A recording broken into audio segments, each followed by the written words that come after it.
They were the two greatest paleontologists of the 19th century. Between them, they discovered over 140 new species of dinosaurs: Triceratops, Stegosaurus, Allosaurus, Diplodocus, names that would define an era. They created the field of American paleontology, trained the next generation of fossil hunters, filled museums with treasures from deep time. But they weren't colleagues. They were enemies. For 15 years, Edward Drinker Cope and Othniel Charles Marsh hired spies, bribed workers, stole each other's fossils, published reckless papers just to claim discoveries first. And when they couldn't have the bones themselves, they destroyed them, deliberately, methodically, with pickaxes and dynamite. This is not how science is supposed to work. But this is how the Bone Wars were fought.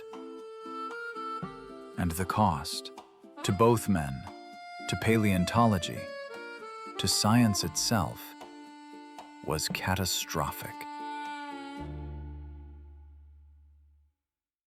The story begins not with hatred, but with friendship. In 1864, Edward Drinker Cope and Othniel Charles Marsh met in Berlin. They were young scientists, Cope just 24, Marsh 33, both determined to bring paleontology back to America. They spent several days together, visited museums, discussed fossils, corresponded afterward. By all accounts, they got along well. But they could not have been more different.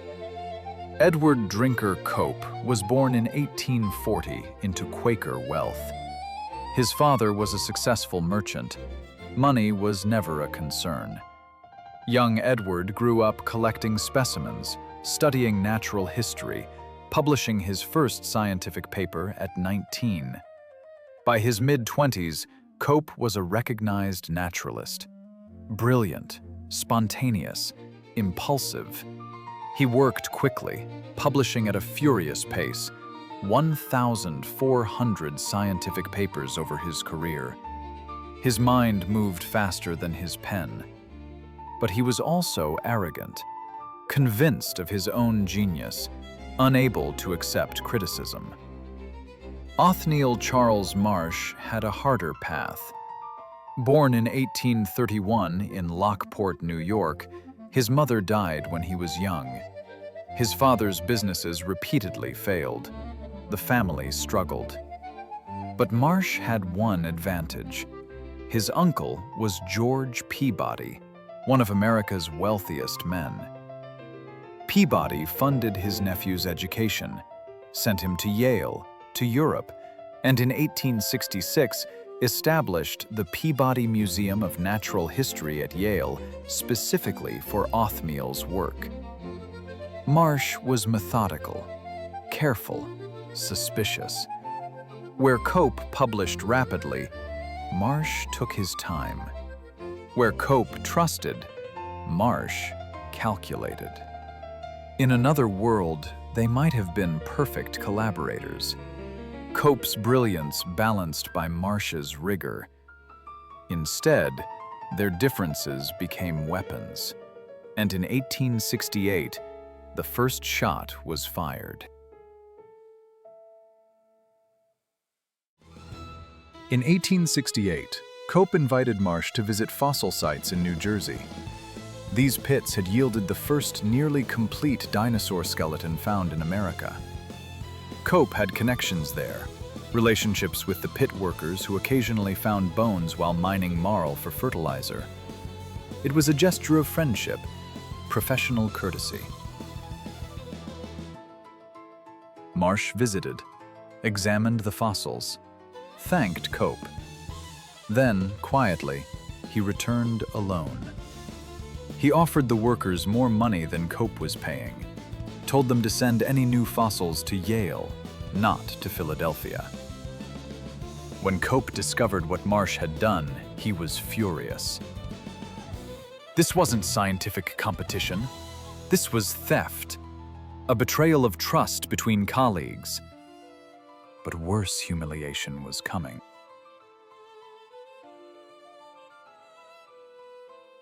In 1868, a Kansas schoolteacher sent Cope fossils from a marine reptile, something enormous. A long-necked plesiosaur from the Cretaceous seas. Cope was excited. He named it Elasmosaurus platyurus and rushed to publish a description. He even unveiled a reconstruction at the Academy of Natural Sciences in Philadelphia. There was just one problem. He'd put the head on the wrong end. Instead of a long neck and short tail, Cope had given Elasmosaurus a short neck and impossibly long tail. The skull, which should have been at the end of the 20-foot neck, was perched on the tail. It was an honest mistake. Plesiosaur anatomy was poorly understood. The bones were incomplete, but it was also embarrassing. And Marsh noticed. Not privately, as a colleague might. Not quietly, as a friend would. Publicly. Marsh criticized Cope's idiocy in front of other scientists. He published corrections highlighting the error. He used it to question Cope's competence. Cope tried to buy up every copy of his paper, tried to destroy the evidence of his mistake, but it was too late. The damage was done. And from that moment, the Bone Wars began in earnest. In 1877, everything changed. Two railroad workers, William Reed and William Carlin, were laying track near Bluff, Wyoming, when they noticed something extraordinary. Bones. Everywhere. Giant fossils eroding out of the rock. They wrote to Marsh, "We have discovered a large number of fossils. We are desirous of disposing of what fossils we have, and also the secret of the others." Marsh immediately recognized the potential. This wasn't just one skeleton. This was a bone bed, a concentrated deposit where dozens, perhaps hundreds of dinosaurs had been preserved. He hired Reed and Carlin, swore them to secrecy, sent them money and equipment. But despite Marsh's efforts to keep Bluff secret, word leaked. It always does. And it reached Cope.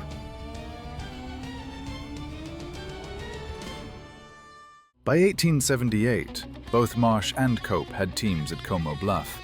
The rock formation, now called the Morrison Formation, stretched across Colorado, Wyoming, Utah. It was the richest dinosaur fossil deposit ever discovered.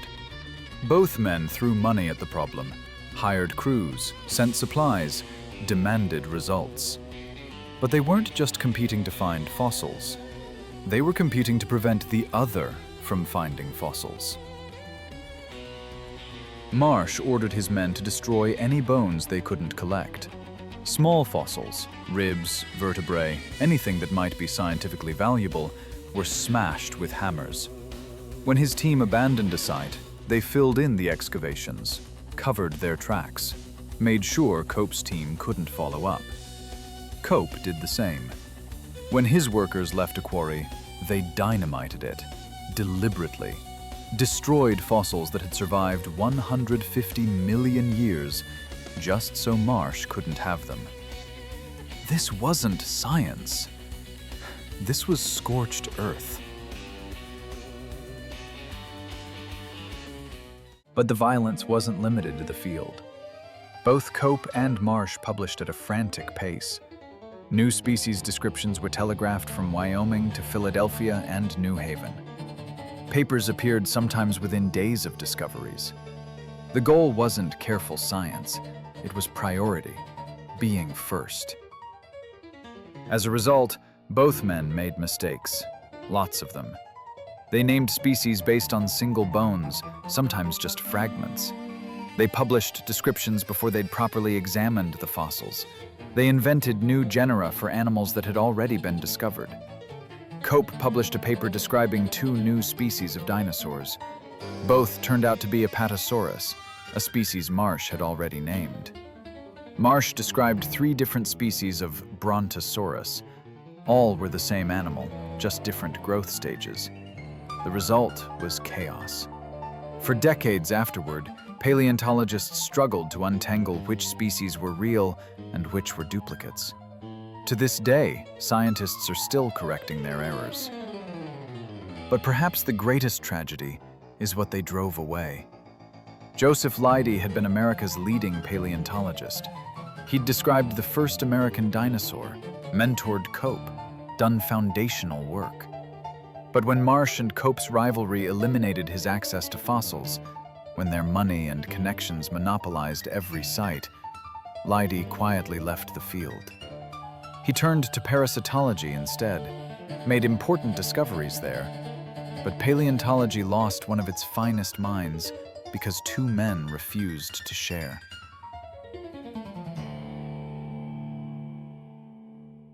By the late 1880s, both men were in trouble.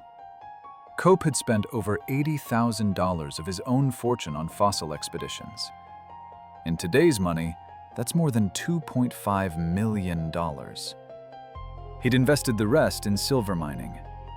For a few years, it went well. Then the mines dried up. His stocks became worthless. His family left him. His health deteriorated. He mortgaged his house, moved into a small apartment. His collection, thousands of fossils, crammed into every room. To survive, he lectured, traveled, sold duplicates from his collection at a loss. The brilliant young naturalist who'd published at 19 was now broke, bitter, and alone. Marsh's situation was different, but no less dire. His uncle's fortune had funded his lifestyle. But by the 1880s, that money was running out. His own spending was reckless. Lavish expeditions, expensive equipment, a staff to support. In 1882, he'd secured a position as chief paleontologist for the U.S. Geological Survey. Government money, legitimacy. But it came with political oversight, and Marsh was making powerful enemies. In January 1890, Cope received a letter from U.S. Geological Survey Director John Wesley Powell. It questioned whether Cope had been using government funds properly, suggested his work for the Texas Geological Survey might violate federal regulations. The letter was signed by Powell. But Cope believed, probably correctly, that Marsh had engineered it, using his political connections to destroy Cope's remaining funding. Cope decided to take his enemy down with him. For years, Cope had kept meticulous records. Every mistake Marsh had made, every ethical violation, every instance of plagiarism or misappropriation of credit. He'd saved it all. And now he gave it to William H. Ballou, a journalist at the New York Herald. On January 12, 1890, the Herald published a front-page story. Scientists wage bitter warfare. Cope's accusations filled columns. Marsh plagiarized. Marsh stole credit from assistants. Marsh used federal money for personal projects. Marsh retaliated immediately. He gave the Herald his own accusations. Cope was reckless. Cope's taxonomy was garbage. Cope's anatomy was wrong. For weeks, they fought in public, each newspaper article more damaging than the last.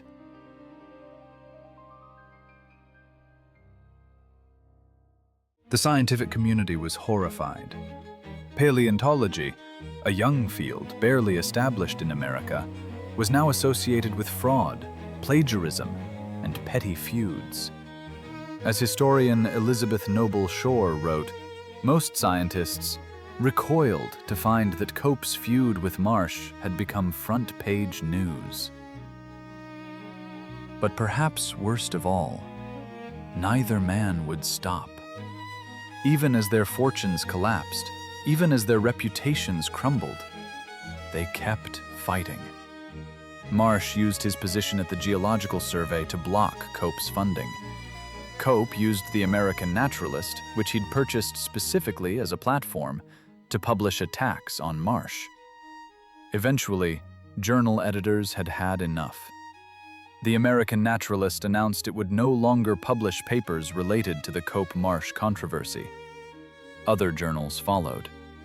The controversy between the authors in question has come to be a personal one, they wrote, and the Naturalist is not called upon to devote further space to its consideration.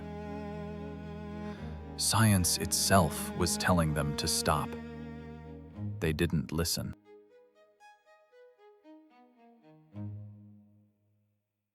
In 1897, Edward Drinker Cope was dying. He was 56 years old. Chronic infections, bladder problems, years of self-medication and refusing proper medical care.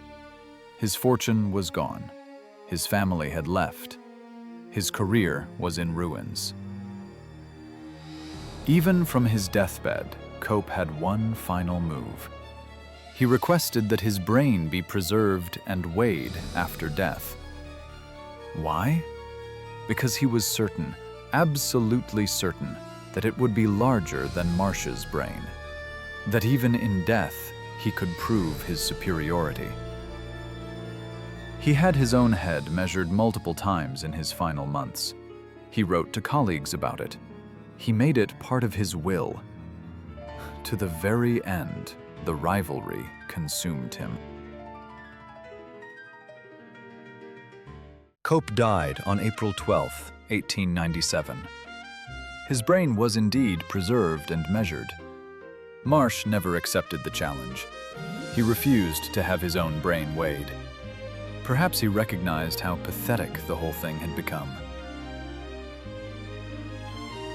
Marsh died 2 years later, in 1899. He was 67. He left $186 in his bank account. The man whose uncle had founded a museum for him died nearly penniless. They were buried in separate cities. Cope in Philadelphia, Marsh in New Haven. Even in death, they couldn't be reconciled. But despite everything, despite the sabotage, the destruction, the waste, they left behind an extraordinary legacy.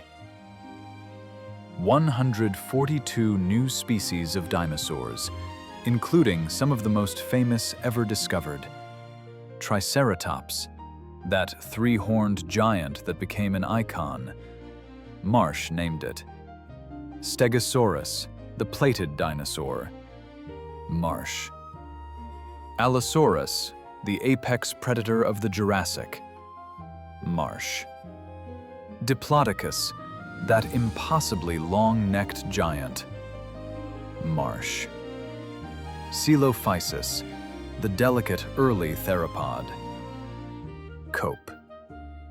They trained the next generation of American paleontologists. Their students went on to make their own discoveries. They filled museums with specimens. The Peabody at Yale, the Academy in Philadelphia, the Smithsonian, the American Museum of Natural History. It took 50 years to properly describe and catalog everything they'd collected. Some boxes were never opened during their lifetimes. And they made paleontology popular. Before the Bone Wars, dinosaurs were obscure scientific curiosities. After, they were front-page news. Children wanted to be paleontologists. Museums wanted dinosaur halls. The public was fascinated. But at what cost?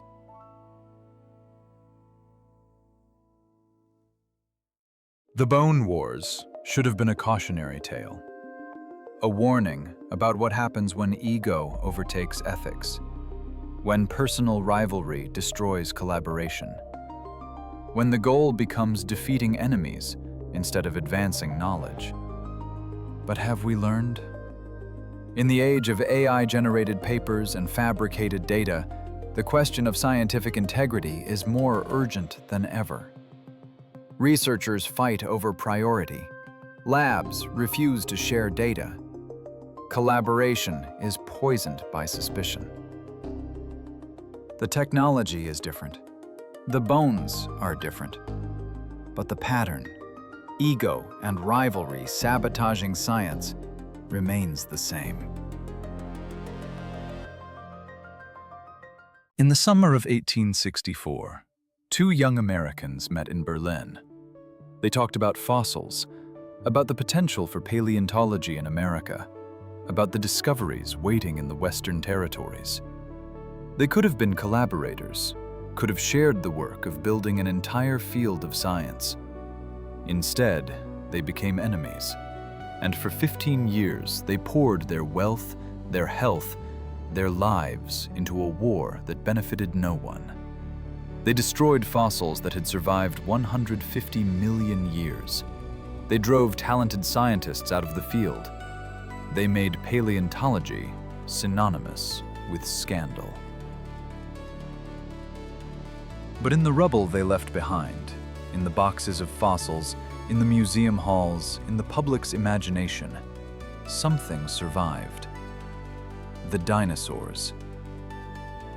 Not as Cope and Marsh knew them, as weapons in a personal war, but as they actually were, as windows into deep time, as evidence of evolution, as marvels of nature. Today's paleontologists work differently. They collaborate across institutions, share data openly, publish collectively. They learned from Cope and Marsh's mistakes, learned what happens when science becomes warfare. The Bone Wars discovered dinosaurs for America, but they also revealed something about human nature. That brilliance without ethics is dangerous. That ego without humility is destructive. That science requires not just intelligence, but wisdom.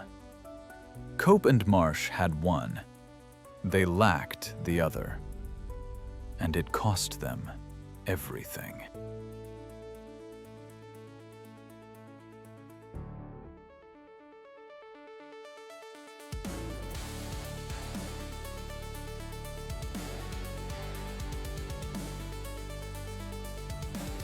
This is Cosmic Canvas, where a rivalry unearthed monsters and left men hollow. Until next time, remember, ego crumbles, but the bones endure.